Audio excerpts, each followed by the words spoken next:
गौरवनीय governor गारी अनुमति तो आंध्र प्रदेश राष्ट्र మంత్రివర్గులుగా ఎంపిక చేయబడిన వారి పేర్లున పదవి మరియు రహస్య పరిరక్షణ స్వీకారం కోసం చదువుతున్నాను.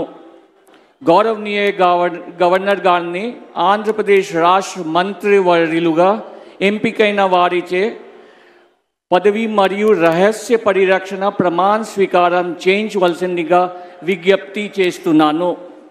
మంత్రివర్యుల పేరు ఒక్కొక్కటి చదవటం జరుగుతుంది.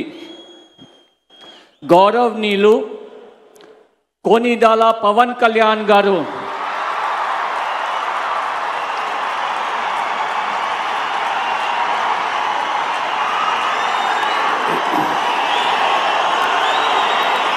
నేను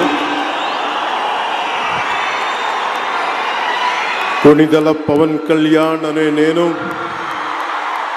శాసనం ద్వారా నిర్మితమైన భారత రాజ్యాంగం పట్ల నిజమైన విశ్వాసం విధేయత చూపుతానని, భారతదేశ సార్వభౌమాధికారాన్ని సమగ్రతని కాపాడుతానని, ఆంధ్రప్రదేశ్ రాష్ట్ర మంత్రిగా నా కర్తవ్యాలను శ్రద్ధతో అంతఃకరణ శుద్ధితో నిర్వహిస్తానని, భయం కానీ పక్షపాతం కానీ రాగద్వేషాలు కానీ లేకుండా రాజ్యాంగాన్ని శాసనాలని అనుసరించి ప్రజలందరికీ న్యాయం చేకూరుస్తానని దైవ సాక్షిగా ప్రమాణం చేస్తున్నాను.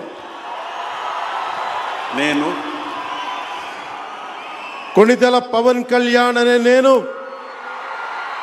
ఆంధ్రప్రదేశ్ రాష్ట్ర మంత్రిగా నా పరిశీలనకు వచ్చిన లేదా నాకు తెలియవచ్చిన ఏ విషయాన్ని నా కర్తవ్యాలను సక్రమంగా నిర్వహించేందుకు అవసరమైన మేరకు తప్ప ప్రత్యక్షంగా కానీ పరోక్షంగా కానీ ఏ వ్యక్తికి లేదా వ్యక్తులకి తెలియపరచనని లేదా వెల్లడించనని దైవ సాక్షిగా ప్రమాణం చేస్తున్నాను.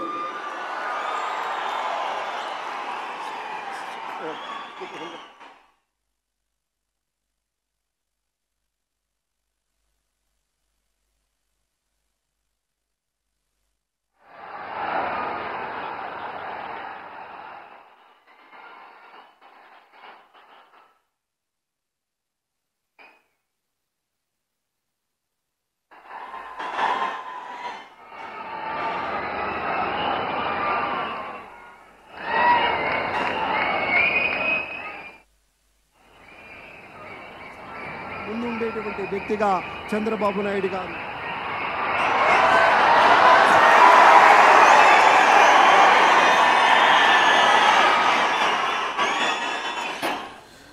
ಇದು ಚಂದ್ರಬಾಬು ನಾಯ್ಡು ಒಂದು ಕಡೆಗೆ ಮುಖ್ಯಮಂತ್ರಿಯಾಗಿ ಪ್ರಮಾಣ ವಚನವನ್ನು ಸ್ವೀಕಾರ ಮಾಡಿದರೆ, ಅದೇ ರೀತಿ ಪವನ್ ಕಲ್ಯಾಣ್ ಕೂಡ ಮಂತ್ರಿಯಾಗಿ ಸ್ವೀಕಾರ ಮಾಡಿದ್ದಾರೆ. ಬಟ್ ಮುಂದಿನ ಹಂತದಲ್ಲಿ ಅವರಿಗೆ ಯಾವ ರೀತಿ ಅಂತ ಜವಾಬ್ದಾರಿಯನ್ನು ಕೊಡ್ತಾರೆ ಅದೆಲ್ಲ ನೋಡಬೇಕಾಗತ್ತೆ. ಈ ದೃಶ್ಯಗಳನ್ನು ನೋಡ್ತಾ ಇದ್ರಿ. ಪ್ರಮಾಣ ವಚನದ ಬಳಿಕ ಪ್ರಧಾನಿ ನರೇಂದ್ರ ಮೋದಿ ಮತ್ತು ಆಂಧ್ರ ಮುಖ್ಯಮಂತ್ರಿ ಚಂದ್ರಬಾಬು ನಾಯ್ಡು ಇಬ್ಬರು ಕೂಡ ಪರಸ್ಪರ ಅಪ್ಕೋತಾರೆ. ಈ ಒಂದು ವಿಶೇಷವಾದಂಥ ಸಂದರ್ಭದಲ್ಲಿ ಚಂದ್ರಬಾಬು ನಾಯ್ಡು ಅವರಿಗೆ ಪ್ರಧಾನಿ ನರೇಂದ್ರ ಮೋದಿ ಅವರು ಪುಷ್ಪಗುಚ್ಛವನ್ನು ನೀಡಿ ಅಭಿನಂದನೆಯನ್ನು ಸಲ್ಲಿಸ್ತಾರೆ. ಇದರ ಜೊತೆಗೆ ಎಲ್ಲ NDA ಮೈತ್ರಿಕೂಟದ ಬಹುತೇಕ ಎಲ್ಲ ನಾಯಕರು ಕೂಡ, ಮಹಾರಾಷ್ಟ್ರದ ಮುಖ್ಯಮಂತ್ರಿ ಇರ್ಬೋದು ಅಥವಾ ಇನ್ನಿತರ ನಾಯಕರು ಯಾರಿದ್ದಾರೆ ಅವರೆಲ್ಲರೂ ಕೂಡ ಈ ಚಂದ್ರಬಾಬು ನಾಯ್ಡು ಅವರ ಪ್ರಮಾಣ ವಚನ ಸ್ವೀಕಾರ ಸಂದರ್ಭದಲ್ಲಿ ಅವರೆಲ್ಲರೂ ಕೂಡ ಹಾಜರಾಗಿದ್ದರು. ಒಂದು ಕಡೆಗೆ ಚಂದ್ರಬಾಬು ನಾಯ್ಡು ಅವರು ಮುಖ್ಯಮಂತ್ರಿಯಾಗಿ ಪ್ರಮಾಣ ವಚನವನ್ನು ಸ್ವೀಕಾರ ಮಾಡಿದ್ರೆ, ಮತ್ತೊಂದು ಕಡೆಗೆ ಪವನ್ ಕಲ್ಯಾಣ್ ಅವರು ಕೂಡ ಇದೀಗ ತಾನೇ ಮಂತ್ರಿಯಾಗಿ ಪ್ರಮಾಣ ವಚನವನ್ನು ಸ್ವೀಕಾರ ಮಾಡಿದ್ದಾರೆ. ವಿಜಯವಾಡದಲ್ಲಿ ನಡೆತಾ ಇರುವಂಥ ಇನ್ಫ್ಯಾಕ್ಟ್ ಪ್ರಮಾಣ ವಚನ ಸಮಾರಂಭ ಇದು ವಿಜಯವಾಡದ ಮೈದಾನದಿಂದ ನೇರ ಪ್ರಸಾರದಲ್ಲಿ ನೋಡ್ತಾ ಇದ್ದಾರೆ. ಒಂದು ಕಡೆಗೆ ಪ್ರಮಾಣ ವಚನ ಸ್ವೀಕಾರ ಮಾಡಿದ ಬಳಿಕ ಪ್ರಧಾನಿ ನರೇಂದ್ರ ಮೋದಿ ಅವರು ನಾಯ್ಡು ಅವರಿಗೆ ಅಭಿನಂದನೆಯನ್ನು ಮಾಡ್ತಾರೆ. ಇಬ್ಬರೂ ಕೂಡ ಪರಸ್ಪರ ತಪ್ಪಿಕೊಂಡು ಈಗ ಅಭಿನಂದನೆಯನ್ನು ಸ್ವೀಕಾರ ಮಾಡಿದ್ರು ಚಂದ್ರಬಾಬು ನಾಯ್ಡು ಅವರು. ಒಟ್ಟಿನಲ್ಲಿ ಈ ಒಂದು ಬೆಳವಣಿಗೆ ಏನಿದೆ ಅಥವಾ ರಾಜಕೀಯವಾಗಿ ಕೂಡ ಅತ್ಯಂತ ಮಹತ್ವ ಇರುವಂಥದ್ದು. ಯಾಕೆಂದರೆ NDA ಕೇಂದ್ರ ಮೋದಿ ಸರ್ಕಾರ ಏನಿದೆ, ಆ ಮೋದಿ ಸರ್ಕಾರಕ್ಕೆ ನಾಯ್ಡು ಅವರ ಬೆಂಬಲ ಕೂಡ ಅಷ್ಟೇ ಅತ್ಯಗತ್ಯವಾಗಿದೆ. ఆంధ్రప్రదేశ్ రాష్ట్ర మంత్రిగా నా పరిశీలనకు వచ్చిన లేదా నాకు తెలియవచ్చిన ఏ విషయాన్ని నా కర్తవ్యాలను సక్రమంగా నిర్వహించేందుకు అవసరమైన మేరకు తప్ప ప్రత్యక్షంగా కానీ పరోక్షంగా కానీ ఏ వ్యక్తికి లేదా వ్యక్తులకు తెలియజేయనని లేదా వెల్లడించనని దైవ సాక్షిగా ప్రమాణం చేస్తున్నాను.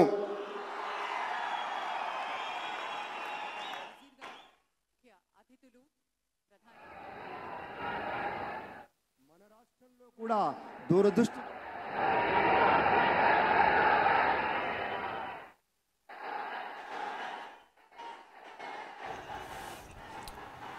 ಚಂದ್ರಬಾಬು ನಾಯ್ಡು ಅವರ ಪುತ್ರ ನಾರಾ ಲೋಕೇಶ್ ಅವರು ಕೂಡ ಪ್ರಮಾಣ ವಚನವನ್ನು ಸ್ವೀಕಾರ ಮಾಡಿದ್ದಾರೆ. ಈಗಾಗಲೇ ಮಂತ್ರಿಯಾಗಿ ಕೂಡ ಪ್ರಮಾಣ ವಚನವನ್ನು ಸ್ವೀಕಾರ ಮಾಡಿದ್ದಾರೆ. ಈ ಸಂದರ್ಭದಲ್ಲಿ TDPಯಿಂದ ಒಂದಿಷ್ಟು ಮಂತ್ರಿಗಳಾದರೆ, ಅದೇ ರೀತಿ ಪವನ್ ಕಲ್ಯಾಣ್ ನೇತೃತ್ವದ ಜನಸೇನಾ ಪಾರ್ಟಿಯಿಂದ ಅಲ್ಲಿಂದಲೂ ಕೂಡ ಅನೇಕರು ಮಂತ್ರಿ ಆಗ್ತಾರೆ. ಕುಂದಲ ದುರ್ಗೇಶ್, ಅದೇ ರೀತಿ TG ಭರತ್, ಎಸ್ ಸವಿತಾ, ವಾಸಮಶೆಟ್ಟಿ ಸುಭಾಷ್ ಇವರೆಲ್ಲರೂ ಕೂಡ ಮಂತ್ರಿಯಾಗಿ ಪ್ರಮಾಣ ವಚನವನ್ನು ಸ್ವೀಕಾರ ಮಾಡ್ತಾ ಇದ್ದಾರೆ. ಒಂದು ಕಡೆಗೆ ಆನಂ ರಾಮನಾರಾಯಣ ರೆಡ್ಡಿ, ಅನಗಣಿ ಸತ್ಯಪ್ರಸಾದ್ ಇವರೆಲ್ಲರೂ ಕೂಡ ಈಗ ಮಂತ್ರಿಯಾಗಿ ಪ್ರಮಾಣ ವಚನವನ್ನು ಸ್ವೀಕಾರ ಮಾಡ್ತಾ ಇದ್ದಾರೆ.